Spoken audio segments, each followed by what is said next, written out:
everyone. This is our first lesson with Java programming. In this video, we are gonna discuss Java Basic. What are the items that we'll be covering here is listed here. First, we'll be discussing prerequisites for this Java course.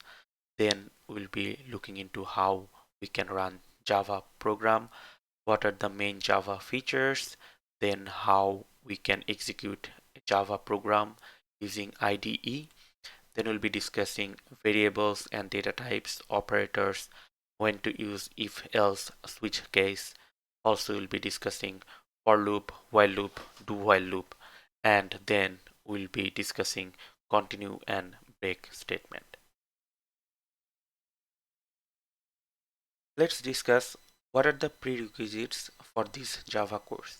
We'll be using Java version 1.8 and also we'll be using Eclipse IDE in this video tutorial. There are many different type of IDEs. IntelliJ, NetBeans are very popular one, but in this video we'll be using Eclipse. So what is JDK? JDK is Java Development Kit. So if you look into this image over here, then you can see inside JDK we have JRE, and inside JRE we have JVM. So JDK is the development tool and JRE is called Java Runtime Environment. So if you want to run Java application, then we need JRE. But what is JVM? This is called Java Virtual Machine. This is the item that actually makes Java platform independent. So we can run Java in any kind of environment. For example, Windows environment, Linux environment, or Mac environment. And this JVM actually is making Java platform independent. Now I am gonna show you how you can download and install JDK and Eclipse IDE. It's pretty easy. We can go to the browser, we can search download JDK 8, then you can download it from here based on your operating system. As I am using Windows here, so I can download this Windows version, but I'm not gonna download this here because I already have this thing installed in my machine. So you can download it, you can install it. That's pretty easy and straightforward. And then you can download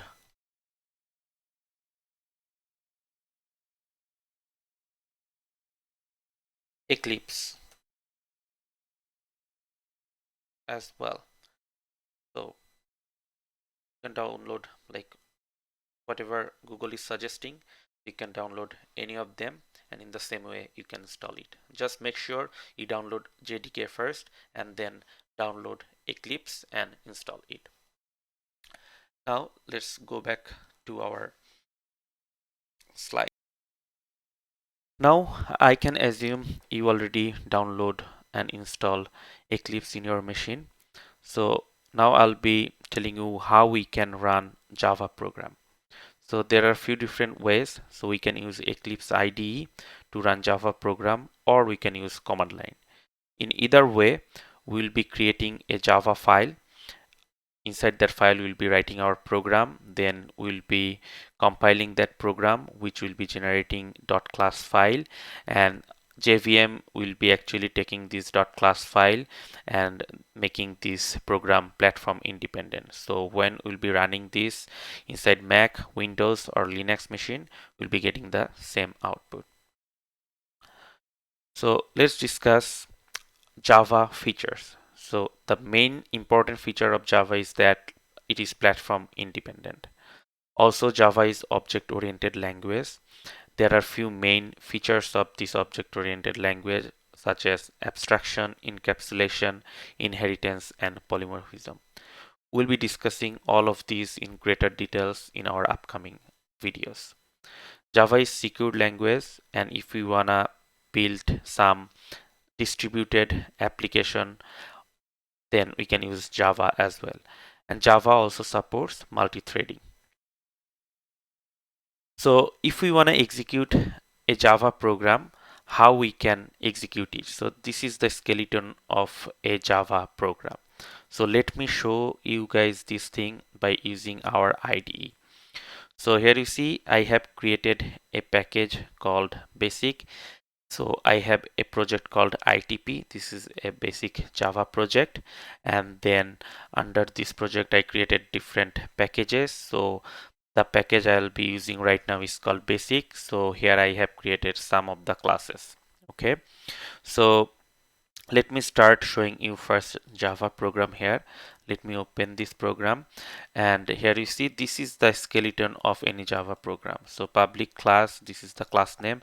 This class name should be similar like the file name, and when we'll have a class, then if we want to execute that, then we should have a main method over there. So this is the signature of main method, public static void main, and this is how we can set some values or inside our system out println. And if we run this program, then we'll be getting, this is my first program in Java, right? So let me show you like how we can create a project real quick. So we can come here, we can choose new, we can select other, we can choose like Java project. So you can choose it, you can hit next, you can give the project name like ITP or something like that.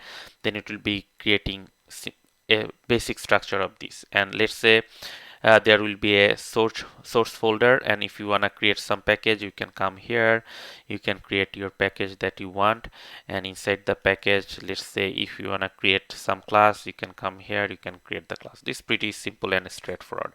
All of you can do it easily. Okay, so let me go back to our slide. So now we'll be discussing variables and data types. So there are three types of variables in Java. One is called local variable, another one is static or class variable, and then another is called instance variable. So these are the three basic types of variable in Java. And there are 8 different primitive data types available in Java as well. So these are those primitive types: Boolean, character, byte, short, integer, long, float, and double. I am not going to discuss all of the data types in details here in this video, but I'll be showing you some quick example over here. So here you see I created another class is called data types.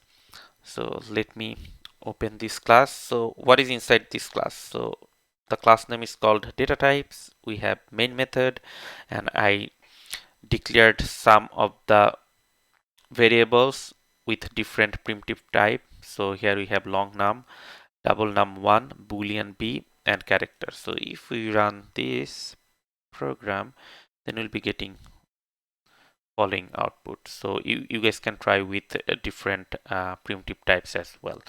We can use all of them inside Java program. Okay. Now I'll be showing you how we can use instance variable and local variable. So I have created another program is called local variable. So here you see this is the program.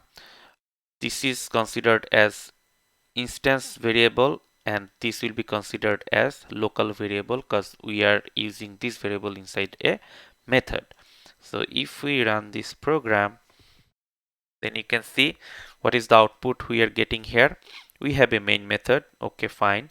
Then we have an object of this class, and we are calling my method. When we are coming here, my method, it is actually displaying this inside method over here, although we have the same name for another variable inside this class that is called myvar. So this myvar is considered as instance variable, whereas this myvar is considered as local variable. And then when we'll be using object.myvar, so in that case we'll be accessing this instance variable because this variable is inside this class, and the scope of this variable is called instance variable. Okay, now if I run another example here, So this is another class I created called instance variable. So let me show you something interesting over here. So here you see this is what we created. We have three different objects of this class. We are actually printing all of this variable here. So the value of this variable is called instance variable, and we are actually changing the value for this second object, right? Let me run this program. Let's see what is the output we are getting. And for these three, we are getting this three system output, and for these three we are getting first one is fine. This is actually the same value that we initialized with, and for the second instance variable we are actually changing it to the change text. This is displaying here, and we are getting instance variable over here. So when we will be using instance variable, if we change the value for that specific variable for some object, then that only value will be changing, no other values will be changing here. Okay, but if we are talking about static variable, so let me run another example here. So we have a class called static variable class, and here you see this is the value of all these objects, and we are changing the text for the first one, for the second object, and let's see what will be the output here. So if we run this program here, see for the first three statement it is same as the initialized value, but here we change it for second object. But how come all of the other objects got changed? That's the beauty of using static variables. So when we'll be using static variable, if we change a value for one object, then the other reference will be changed as well, as all of those other objects is using the same variable. Okay, now let's discuss operators. So in Java we have few different type of operators. So we have like basic arithmetic operators, those are like plus, minus, into, division, modulus. Then we have assignment operators, equal, plus, equal, minus, equal. Then auto increment, plus, plus, minus, minus. Logical operators, and, or.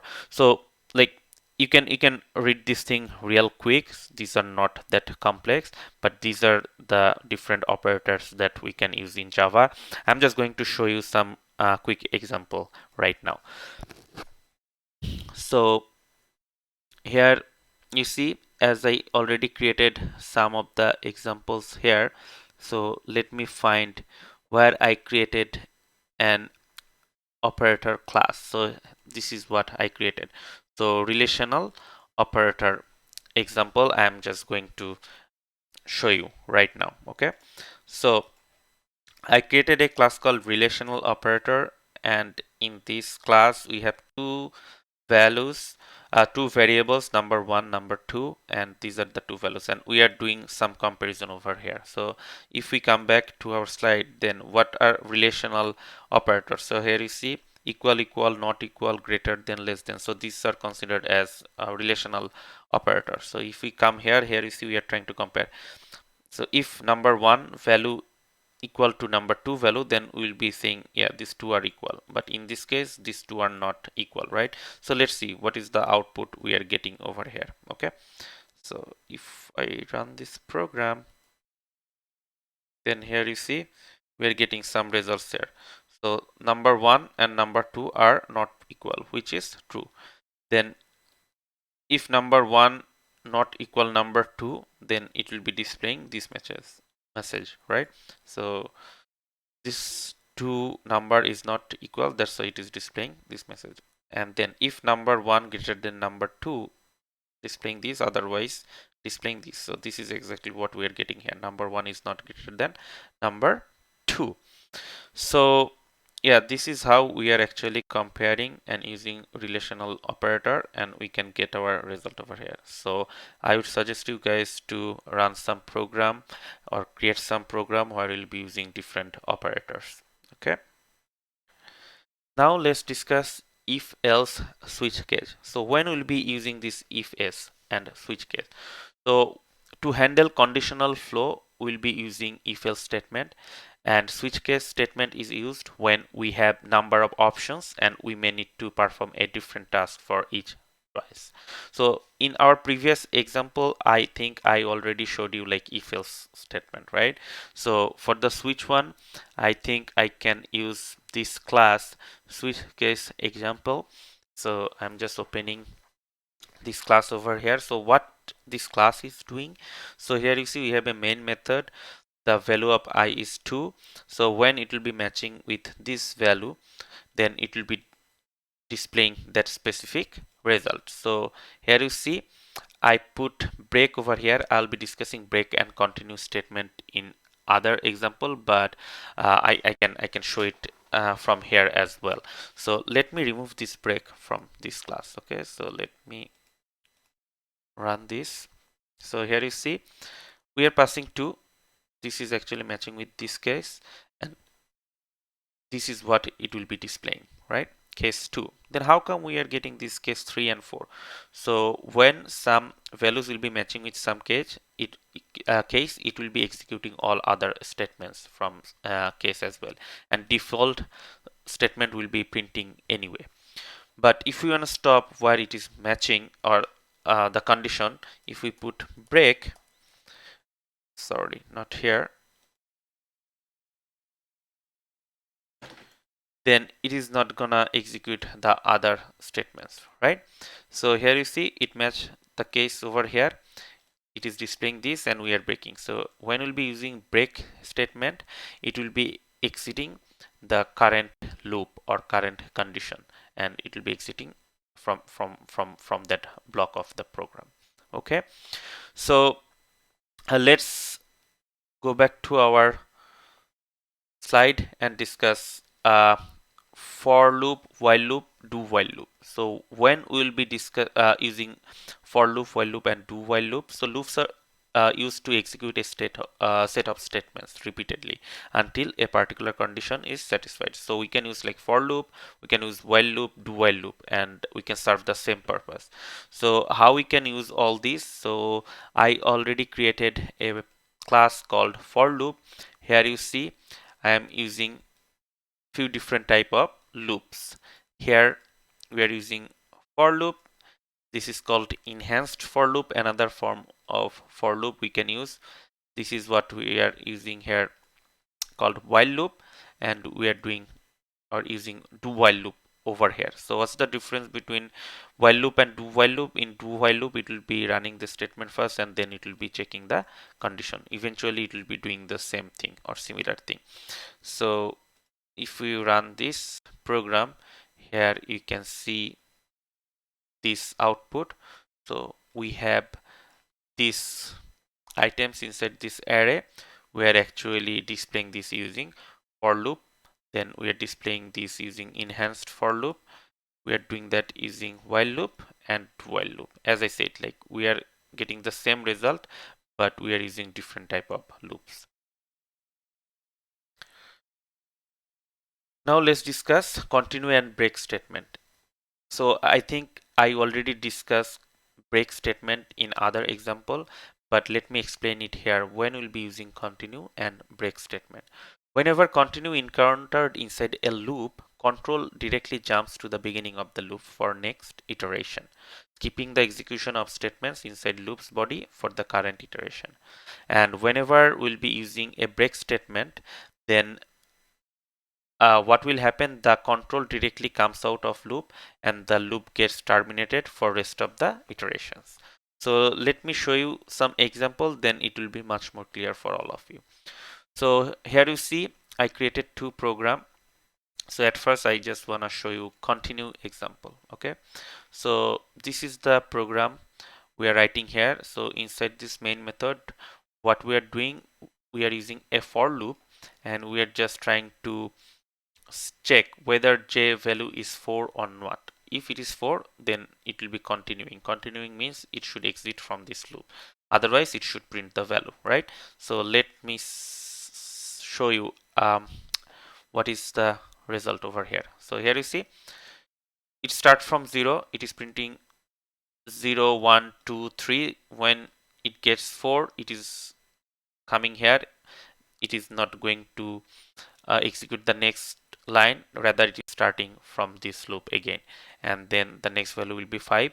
As this is not matching with this condition, it will be printing 5 and 6. Pretty straightforward and simple, hey? So now let me show you break example. So this is another type of example where we can use breaks. So here you see the initial value of number is 0, and we are comparing this one with 100. If number equal 2, then we'll be exiting from this loop. So let me run this program, and here you see it is printing value of variable 0, 1, 2. When the number variable is 2, then it is executing this break.